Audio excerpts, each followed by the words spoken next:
Galing yan sa bangko guys kasi naglo-loan kami dun sa bangko kanina. Nag-loan ka? Nag-loan? Ano ba? Yung Nag-utang ka pala? Ha? Nag-withdraw. Nag-withdraw? Ah.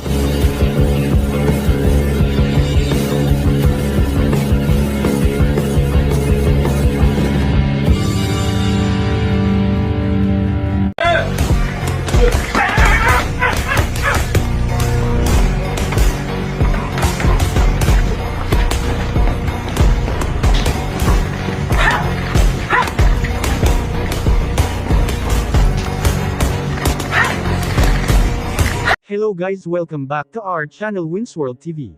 So Moredjon Okmadaliv ginulat ang mga Hapones sa pagdating niya. Si Moredjon Okmadaliv ang World Boxing Association entering champion na siya rin ang naghamon at susubok sa lakas ni current undefeated and 4 World Division Champion Naoya Inoue.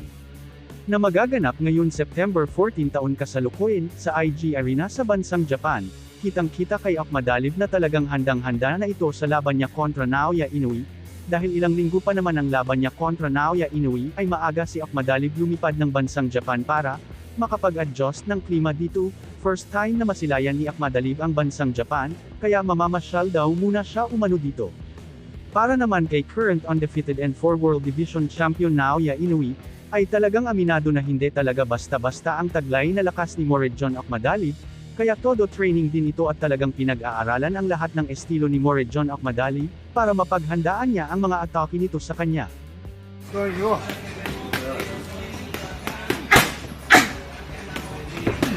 Samantala, Kamida Promotion personnel talagang nakipag-usap sa ating former 3 World Division Champion Cuadro Alas Angas ng Pinas John Riel Casimero sa bansang Pilipinas, para makipagsanib puwersa.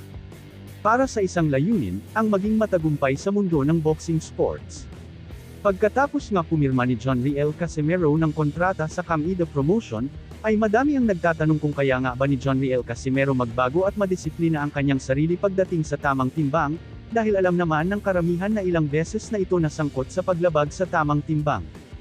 Ayon naman sa ulat ng Daily Tribune ng bansang Pilipinas, gusto daw ng Kamida na kunin o dalhin ng mas maaga si John Riel Casimero sa bansang Japan para sa mas maagang training.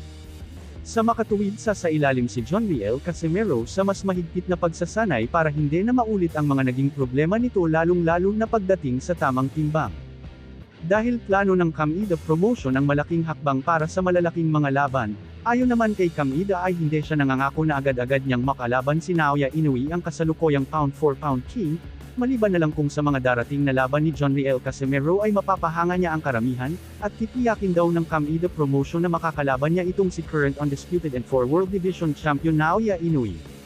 Malaki din ang tiwala ng Kamida Promotion na pagdating sa tamang disiplina ay hindi na mauulit muli ang mga paglabag ni John Riel Casimero na hindi pagsunod sa tamang timbang.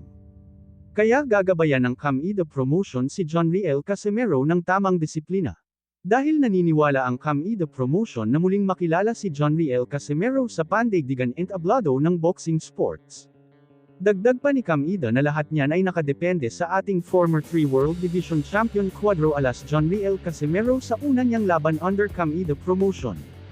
Kaya isa itong malaking pagkakataon ang ibibigay ng Kamida Promotion sa kanya, kaya kapag ito ay pumalpak muli at muli itong magkaproblema, lalo na sa hindi pagkuha ng tamang timbang ay tiyak ito na ang pinakahuli niyang pagkakataon sa kanyang boxing career, kaya abangan natin sa sunod na buwan pagkatapos ng kanyang parusa sa bansang Japan, kung anong klaseng John Riel Casimero ang ating makikita sa ibabaw ng boxing ring.